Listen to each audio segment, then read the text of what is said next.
Hello viewers, welcome in my science modifier channel. Today we discuss about very important topic of any TET. किसी भी TET के लिए ये बहुत ही important topic है जो बोर्ड पे आपको दिख रहा होगा, लर्निंग एंड एक्विजिशन। और इसको हिंदी में बोला जाता है, एक्विजिशन का मतलब होता है अर्जन और लर्निंग का मतलब होता है सीखना, जैसा कि आप लोग को पता भी होगा। तो इन दोनों में एक बहुत ही सूक्ष्म अंतर है। इस अंतर को हमें समझना होता है।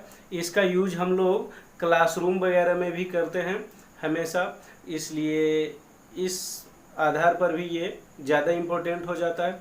तो आइए देखते हैं क्या होता है इन दोनों में अंतर। हम लिख रखे हैं यहाँ अर्जन वर्सेज सीखना। अर्जन क्या है? हम किसी भी भाषा को अर्जित कैसे करते हैं? तो अर्जन जो है विदाउट प्रैक्टिस सिस्टमेटिक प्रैक्टिस और मतलब इन्वायरमेंट से जो हम सीख पाते हैं, जो इन्वायरमेंट से हमको मिलता है, फर्स्ट लैंग्वेज के तौर पे जो मिलता है, उसे हम क्या बोलते हैं? एक्विजिशन बोलते हैं। विदाउट प्रैक्टिस ये हमें मिल जाता है, हमें हमारे सोसाइटी से मिल जाता है। इसके लिए हमें स्कूल जाने की आवश्यकता नहीं होती है। ये हमें अपने समाज में, घर में और आसपास के लोगों द्वारा मिल जाती है। ठीक है। और मतलब इसके लिए हमें खास तौर पे प्रैक्टिस नहीं करना होता है। तो अगर प्रैक्टिस नहीं करना हो और उस भाषा के हम जानकार हो जाएं, हमें पता हो, हम उसका यूज कर सकें, मतलब उसका लिखने में इस्तेमाल कर सकें, बोलने में इस्तेमाल कर सकें, तो उसको क्या बोलेंगे?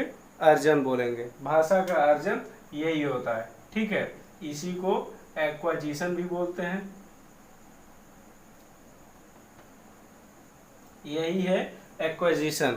और इसके बाद जो है नंबर आता है लर्निंग का। लर्निंग है क्या? उसी का थोड़ा सा ड्राइव्ड फॉर्म है, थोड़ा सा अलग रूप में इसका इस्तेमाल होता है। लर्निंग का मतलब हो जाता है अगर हम भाषा को प्रैक्टिस द्वारा सीखते हैं। जैसे स्कूल में हम लोग शिक्षक से पढ़ते हैं और भाषाओं की प्रैक्टिस करते हैं, बहुत तरह से लिखने में, पढ़ने में, उसके मात्राओं को सीखते हैं, उसका यूज करना सीखते हैं, सही गलत की पहचान करना सीखते हैं कि किस शब्द को किस टाइप से लिखा जाएगा, कैसे लिखा जाएगा। तो उसे हम लोग क्या बोलते हैं?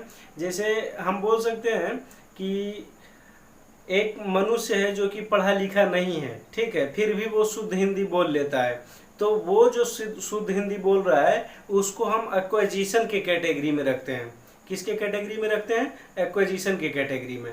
बट अगर कोई बंदा मान लीजिए हिंदी भाषी है, हिंदी सीखा हुआ है, उसके बाद अगर वो इंग्लिश सीख जाता है, या फिर इंग्लिश भाषी है और स्कूल में जाके जानकारी प्राप्त करके सिस्टमेटिक ढंग से प्रैक्टिस करके और अगर इंग्लिश भाषा को सीख जाता है, या इंग्लिश भाषी स्टूडेंट हिंदी भाषा को सीख जाता है, तो इस कंडीशन में हम उसे लर्निंग कहेंगे। लर्निंग के लिए प्रैक्टिस होनी जरूरी है, टीचर से नॉलेज लेना जरूरी होता है, या जो भी आप बोले, टीचर्स बोले, मेंटर्स बोले, सीनियर बोले, जो भी बोले, मतलब सीनियर्स से जो जानते हैं उस भाषा को, उनसे सीखना जरूरी होता है और प्रैक्टिस उसका करना जरूरी होता है। अगर सिस्टमेटिक ढंग से हम प्रैक्टिस करके सीखते हैं तब उसको क्या बोलते हैं?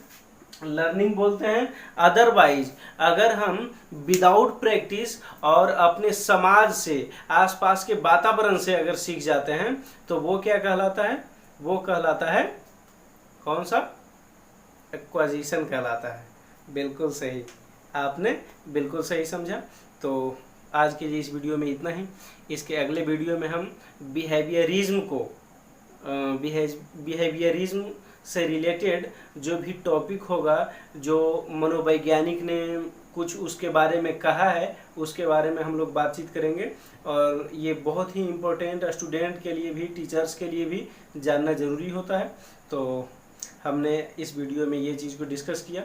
अगर आपको वीडियो अच्छा लगा हो तो ज़्यादा से ज़्यादा शेयर कर दें और चैनल को सब्सक्राइब, समझ गए होंगे, बताने की ज़रूरत नहीं है।